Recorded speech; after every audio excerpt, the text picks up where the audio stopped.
Run RX, and I'm back with you today to talk about reaching your goals for your race.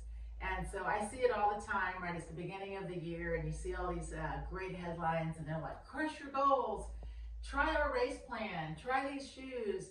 Here's how you can reach your goals, and that crush your goals is a huge one, right? And it could be, you know, of course, for me, I'm always like, I get the, well, let me start here.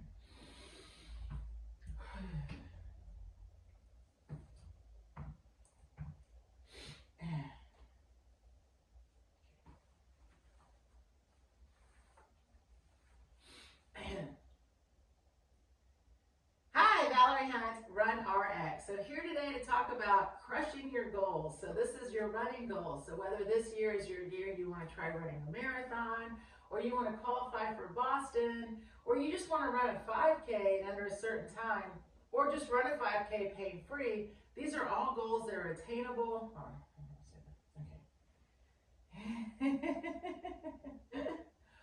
Okay.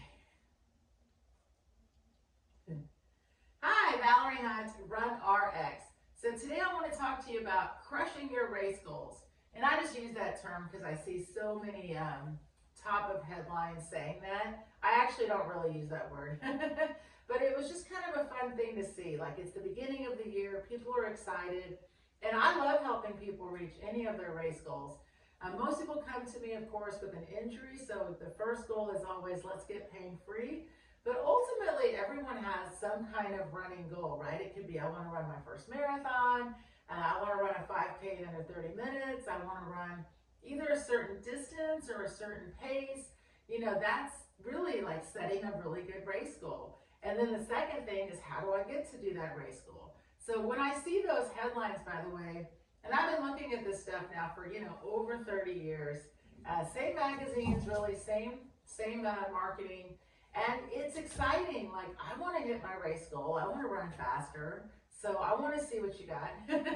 So usually it's a race plan. It's what I see the most of.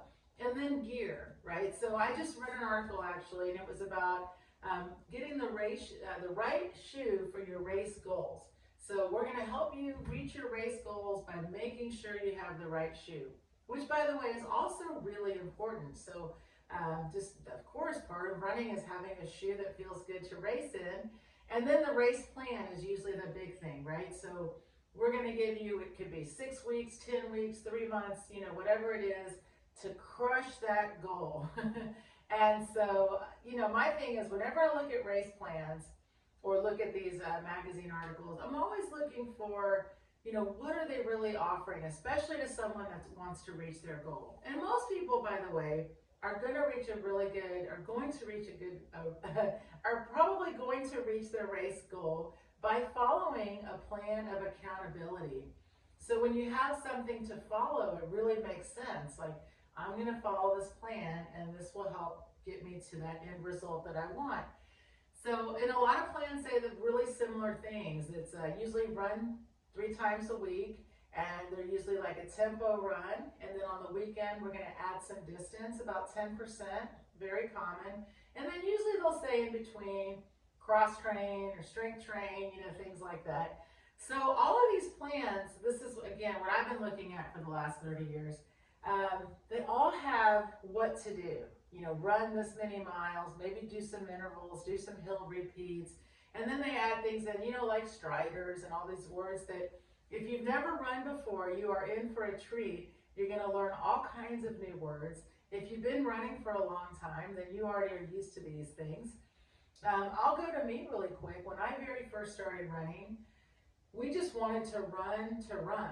Like, my initial running was just to get people to run. And our first running group, we really didn't have a race to train for. We just wanted to add running to the workout, and I was the running coach at the time. And so we just met and went for a run. And then I started looking into signing up for races, and I was hooked. I mean, after my first race, hooked. I loved it. I loved all of it. I loved running. I loved being in a race situation. However, I didn't train to race, and this is important. When I first got into running, I was just excited to run, and I've always been a coach. I was an aerobics teacher, a personal trainer, so I wasn't into it for competition. I was in it actually to think, how can I get more people out here, and how can I train them to want them to come out here? That's always been my thought. So what was so fun for me was like the excitement of it, especially again, 30 years ago, there wasn't as many people out as there are today. So I did the same thing, sent everybody out to go get their shoes so we'd be ready to go running. And then all of a sudden, as we start running, everyone's at a different pace. And that's a challenge as a running coach, especially if you're leading a group run. And then the other challenge was people were getting injured. And so I started looking into how do I help people running? How do I run faster? How do I run and not get injured? And you know, this was before the internet. So I actually went to the running shoe store and found a book. And the book itself was on triathlons, but it had in there a little segment on movement of running, how to run. And then I took that and I kept going with it. What was so interesting, guys, and this is what we can get into, is that it's really, as a coach, by the way, when I'm helping someone in their movement, right? So let's not even use running. Let's say you came to me for strength training and you wanted to do squats and you've never done a squat before. So, you know, what's the first thing you're going to ask me to do? Well, show you how to squat. So we're going to start also with body weight. We're going to make sure that with just your body weight, you can do a correct squat. And what if you struggle with that? Then I'm going to give you a modification. Maybe we'll start by sitting on a chair. Maybe we'll hold on to something to make sure you can do the movement in its full range of motion.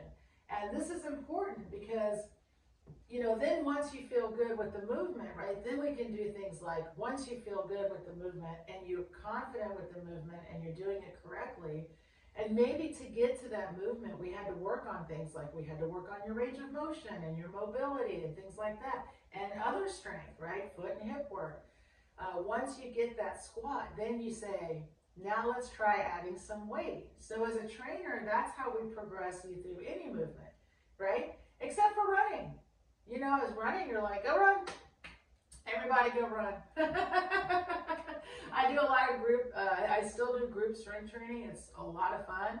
And, you know, when you coach running like that way, they're not really running in their mind. So it's like, hey guys, just go warm up with a run.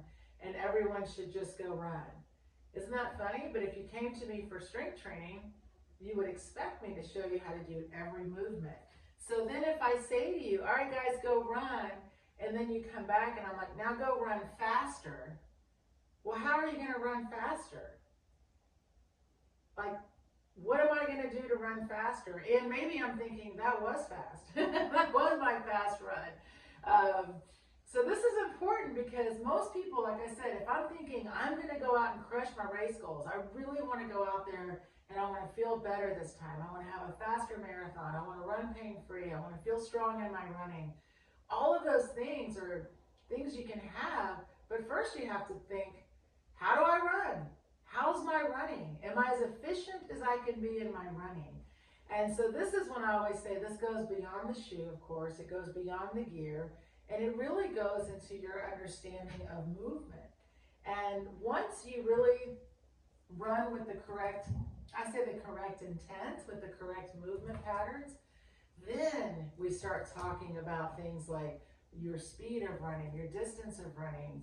All of those things are so connected because maybe what's limiting you isn't so much, you know, a lot of people when I meet them, they'll tell me, I'm not very fast, I'm not a real runner, I hear this all the time, I'm not that good, you know, like you recognize you have challenges with running, and then we don't think we don't really know how to run that well. We think it's us, right? I'm old, I'm slow, I'm not a good runner, I'm not made for running, I don't have a running body. I mean, these are all these things we hear when really you have no idea maybe how you will perform when you put yourself, like I said, and I talk about this a lot, putting yourself in that running position, working on the movement of running, getting more efficient at the movement itself. The byproduct is going to be faster. The byproduct is going to be, I can run longer because now I actually am doing the movement correctly. So my body's working better, everything's working better together. That's the beauty of running, by the way, guys, is the body working together as a unit. And this is huge, by the way, for people that want to run faster and or longer, is you have to let go of body parts, right? And this is hard because when we're running, a lot of people, if I said to you, hey, how are you going to run faster? What are you going to do to run faster? A lot of people will say, I'm going to move my legs faster. I'm going to pump my arms faster. And both of those actually will not help you run faster. They will happen when you run faster. However, this is what's so wild about running fast, is those are byproducts, but those are things we see. So a lot of times, guys, you are running, when you think you're running faster, you're actually, so a lot of times you think, I'm gonna run faster by doing more action. I'm gonna pump my arms more, I'm gonna, try to run with my feet more. And this actually makes you fatigue. This will actually fatigue the muscles. So instead of running faster, you're just working harder. And so this is important because running is already hard work. So the goal is to be more efficient in the run. And once you're more efficient, then you're just going to perform better, like I said. So really crushing your goals is important. Like that's that's the first thought. That's the big goal is I really want to get whatever that goal is. So then how am I going to get to that goal? Well, first I'm going to make sure that I am doing what I should do to take the right steps to get to that goal. And the first step is, let me see how my running is, right? First and foremost. And it's not how fast I run. It's not how many miles I can run. It's how you run. And so I'm going to plug my own program real quick, but I do gait analysis for all of my runners.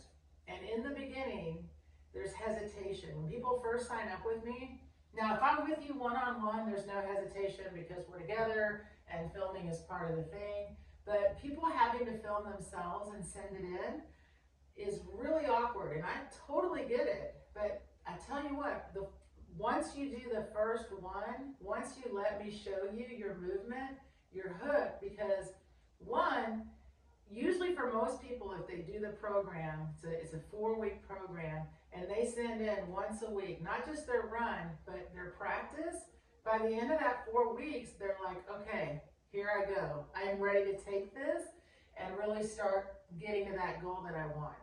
If you just go by your own thoughts, which is fine, guys, I'm telling you, I of course would love to see your run and help you that way, but one thing I tell people is when you do it on your own, right, the first thing to really get is, it's hard to watch yourself, it's hard to self-coach, but one of the things I'll say to you, and try it, film yourself. When you're looking at your movement, right, we're not looking at you so much as we're looking at your intent of movement. And here's the best part. So if you go through these deep dives I've been doing lately, I've actually done the running. Like, there is a running pose, and this is the position, if you will, of running, but we call it the pose because it's precise. And this is a body's in balance. Like, my ears are over my shoulders are over my hips, my hip is over my lifted, I should go this way. My hip is over my lifted ankle, and I'm in balance. So what running is falling, free falling, falling out of balance.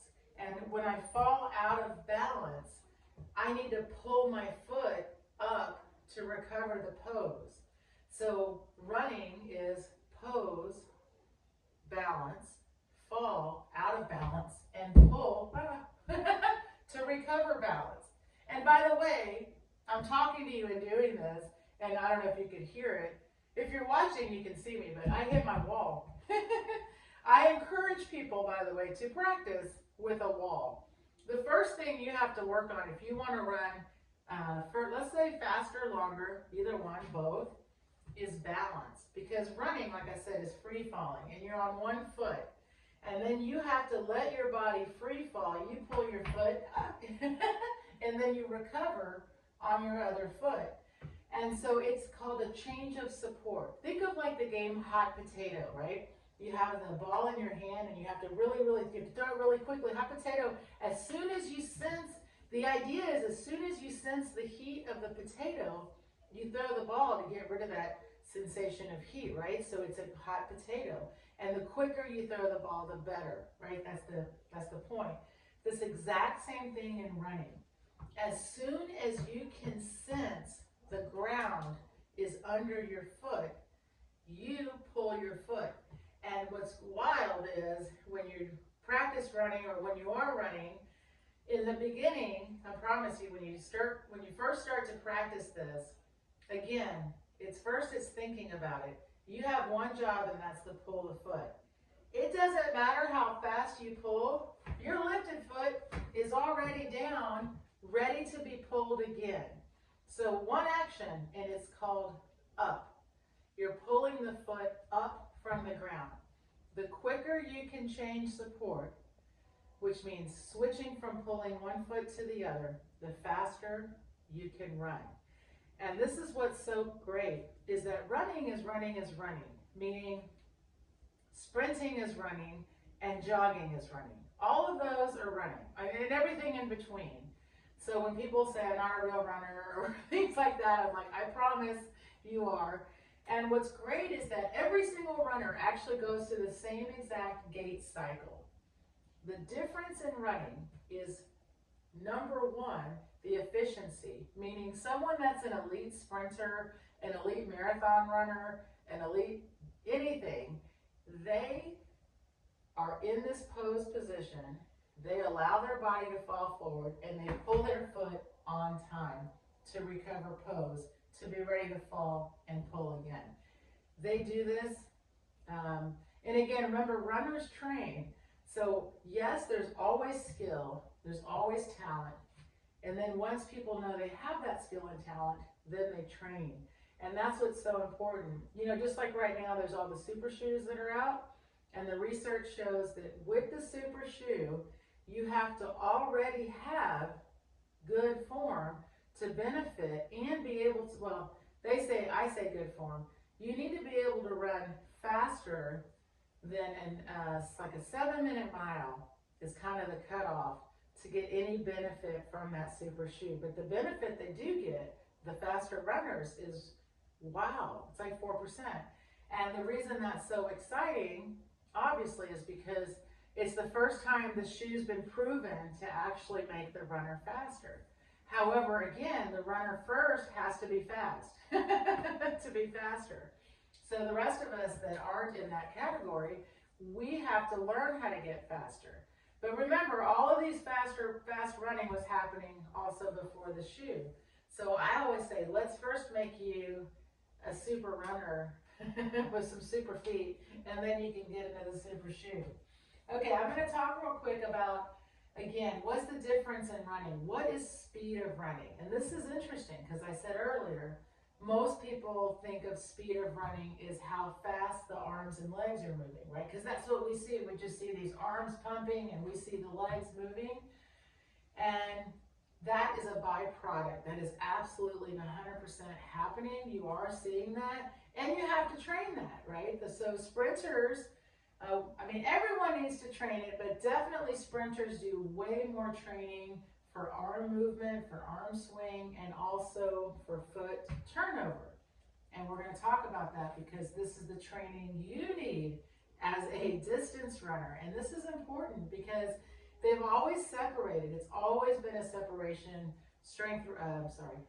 Endurance runners go this way and sprinters go this way. They really separate themselves. And it's too bad because the training that sprinters do, everyone needs to do. Sprinters do strength trainers. Sprinters do strength training. Sprinters do a lot of mobility work. Sprinters do drills. And all of these things is what helps them not just to run faster, guys, but to have the ability to hold that form to run faster. And this is what I'm about to talk to you about. One of the benefits of training your feet for quick foot pull-up is, like I said, if you want to run faster, you've got to be able to switch feet really quickly. The average running cadence for sprinters is 250 and up. 250 pulls. Now remember, I'm talking about like 100 meter, 200 meter. So they're not running miles, right? It goes down, but still, we're talking 250. They've seen 280 measured before. And then, like say a marathon runner, Kipchoge, when he broke the 2-hour marathon, his cadence was 184, right? That's a huge, by the way, change, right? I mean, that's, right? So there's a huge range, and this is the best part. So let me just say it. 180 is minimum cadence required to use muscle elasticity. And this is really important. And that's just from physiology. It's not really for running. It's just in general that with the body, that 180 cadence allows the body to use muscle elasticity, which is really, really necessary if you want to run faster. So what's interesting is the average cadence of age group and recreational runners is 160 to 165, which means most of us out there running with our age group running and our tempo running, we are using active muscle contraction over muscle elasticity. So what's wild is if you take your training and you start including elasticity training, what potential you have, you don't even know yet, because you don't know yet what it's like to run using muscle elasticity instead of active muscle contraction. And it's wild because you're holding yourself back and you don't even know it. So it's fun. And again, for me personally, when I meet people, when I talk to my runners, when I get, again, most 99% of the people that come to talk to me are already injured. They want to get back to running. I've helped people get to Boston. I've helped people get to, they want to get to that, sub 4-hour marathon, sub 2-hour half marathon. These are big goals. Lots of, especially that, sub 4-hour marathon is tough. So I work with, like I said, most of my runners, they are really, really good age group runners. They just want to finish pain-free, but everybody wants to get, just a little bit faster. I've helped several people get to Boston, and it's so frustrating. One of my clients, she had 6 tries before she got to Boston, 6 marathons where she finished the line, and she missed it. And just the thought, I've got to start training again. I got to get those long runs in. And every single time it was a pain. Something sidelined or some kind of injury took her out of reaching that goal she wanted. And then we just worked on her running. And then she went from running she got to Boston, she ran Boston, then she ran a 100-miler. Because I'm telling you, once you start to realize like what running is actually supposed to feel like and how you can run, it changes, also might change the goals you have, so just to keep that in mind. Now, something I always tell people, it's not magic. It's not like, oh wow, now you're going to be a 5-minute miler. Like, it's going to be where you're the most efficient you can be. So where you are now, you're going to be more efficient. And then, I don't know your potential unless I work with you individually. So I'm not making any promise other than you will be more efficient, and the byproduct is always you run a little faster and you run a little longer. That's just everybody that comes through. Okay, I've been talking a lot. I'm going to now still talk, of course, but I'm standing here, in case you're watching, I'm standing inside of a band. And I just want to say this because this is I say this a lot, but I teach everybody with just their body weight. Before you use any gadgets, before you do any kind of toys, first you have to work with just you and your body weight. And I encourage people, like we used to hand these out at clinics, these bands. I'm just standing in it for just so you can see, it's a perception. I'll tell you in a minute. And what's really interesting is we thought, oh, they'll love these bands because bands are usually speed bands and you hold people in them and you run really fast and all this stuff. But we found that a lot of people didn't use their bands. And that's okay. As long as you are putting the work in, and this is important, start training, start your practice with just you. And this is, I always do this, just you. Because when you run, it's just you.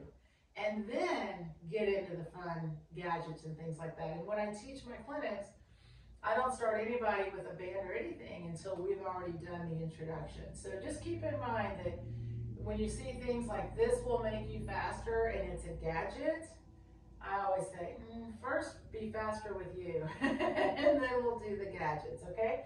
So this is to show you that if you have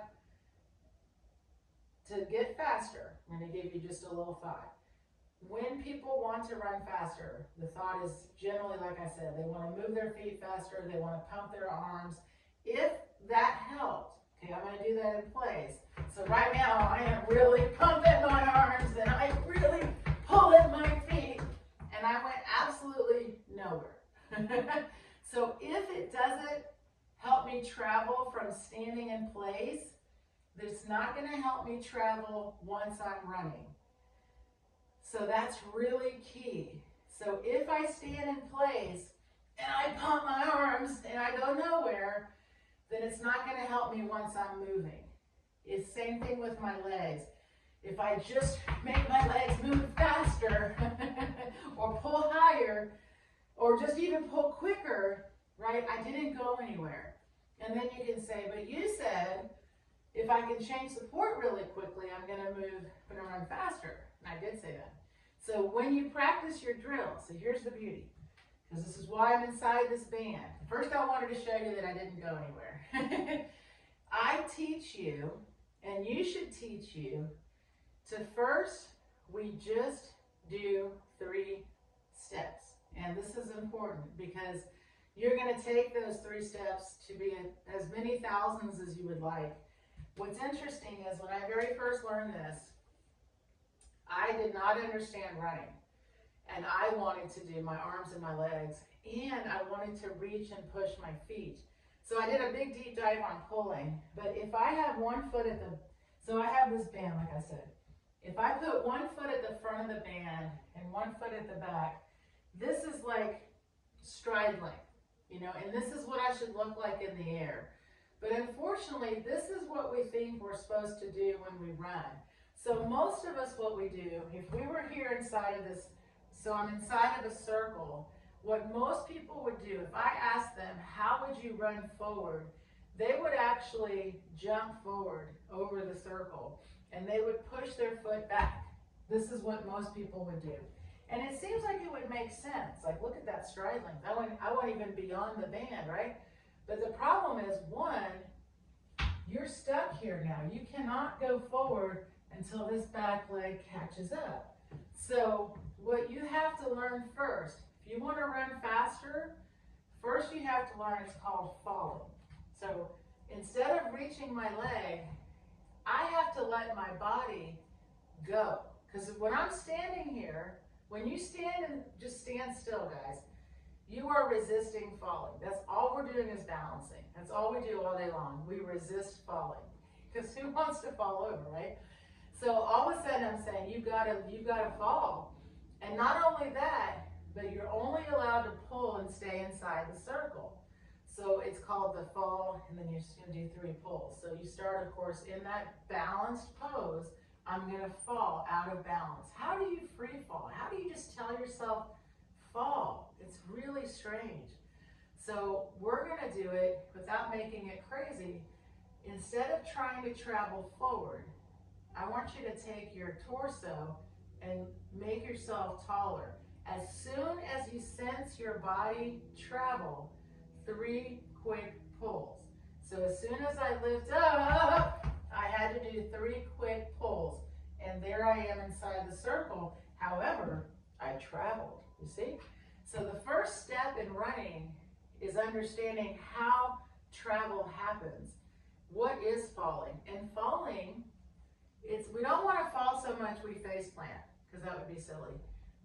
It's a controlled fall. What's amazing, and this took me, guys, so long, but it's the lifting of your torso that makes the body go forward to initiate movement. And this is a drill. I'm just starting you with one. You're never going to start standing still when you run, but this is to help you sense and feel that if you really want to get faster and you're willing to put in this practice, it's amazing what it will do for you.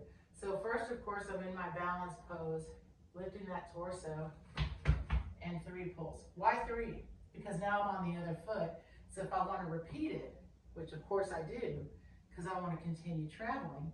And I don't know if you noticed, but I went even further the second time because I got more comfortable. So what happens is, first you've got to take the thought of how running works, then you've got to practice it, and then when you go out and you run, you have different thoughts of running. So, for example, this little practice that I just gave you is just to help you get a sense and feel of, like, if I stand in balance, my knee bent, and just make myself a little taller through my torso and pull my foot, I just traveled forward. And it's just helping you to get that thought of, in order to travel, I need to lift up. And once I'm traveling, I need to pull my foot. So running becomes, you're already, momentum and gravity are going to keep you going forward. If you keep lifting your torso up, you're going to need to keep pulling your foot. And the best part is, if you want to run faster, then there's drills for it. But what you have to learn to do is hold your body up as high as you can hold it, and your feet will pull quicker in response. And that's the coolest part. So, you know, if I want to, when I train people, and this is really fun, by the way, I do a lot of Zoom classes, and I do them right here, right where I'm talking to you from right now. And this is the space I have. And everyone that does my Zoom, they all get faster. They can all run longer.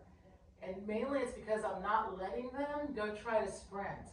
You know, when you're learning, it's not about go try to see how fast you can run. It's about, can you understand the feeling? Because once you can, you want to go take it out. And then I encourage that. I want you to go out and feel it. But first, feel what it's supposed to feel like. So I start everybody on just that same thing, that one leg. Feel that lift, right? And then what we call it, like eating pie. If I try to eat too much pie, I'm probably not going to be able to keep up, right? If you try to fall too much, this is what most people do in the beginning, and I talk so much about lifting the torso and they still want to bend forward, then you are probably going to make some error that way. So I always laugh, because if you look at the circle later, this is my pie, right? And so if I just eat a little bit, one slice, lift up, you stay right where you're supposed to. But if you like go for the half of the pie and you try and your body goes forward instead of just staying with that one little slice, is the simplicity of what I teach sometimes is, it doesn't seem like it's going to really work. But this is what's amazing, guys, especially if you've tried gadgets or shoes and whatnot and tried to run and it didn't change so much your running. Just the thought, like when I go out, I'm thinking, where am I falling to? I'm lifting my torso, I'm pulling my feet, right? You've got it to do. And there's a lot to do because you're running. But if I want to run faster, I have to do really think about where am I? Like, I've got to lift up, I've got to practice that. And then the understanding that it is just a free fall. That gravity is let go, let gravity take you, and you pull your foot. And the better you get at pulling your foot a little quicker in response to your body falling, the faster you will run. And it doesn't matter what pace you run, guys. This is the best part. So everybody wants to run faster. I get that. But first you have to just run, right? So first I just have to learn running. And then I have to work on controlling the fall for my pace. So that helps you to build endurance. But here's really good thing, that when you learn this, when you start to practice this, you will overfall. That's a good thing, because the more I can really create that connection, that relationship with gravity, which, by the way, as you get older, you actually really want to have a positive relationship with gravity. Because, by the way, I always could take people into wall falls. See how I'm just wall falling? And we'll get more into this, into the strength conversation that's coming next week. Why we need that core strength. It's to hold ourselves up when we run. But the more you practice falling and getting comfortable with the movement coming from you letting go, you will realize in your running, because most people will tell me, like, I want to run for stress release and I want to feel good, you know, all of that good stuff. Once you let yourself use the free fall that is free to all of us, same with the muscle elasticity and developing that elasticity, you're going to feel better probably more than just your running. But just so you know, it's the only way you're really going to let your body get faster, right? And then once I understand how to do that, then plug into any of those training plans. Then go do that interval session. Go hit those hills. Go do all that, because all of that is really good for your training. But first though, how do I run faster, right? Before I just go out and try to sprint or just try to go run up a hill or go do these things first, how do I do that? So make sure that's a priority in really wanting to reach that race goal. I hope you enjoyed listening. Please, if you can, subscribe. We'd love to see you next time. We're going to do again, we're going to do strength for running, why we need to have core strength to hold ourselves up.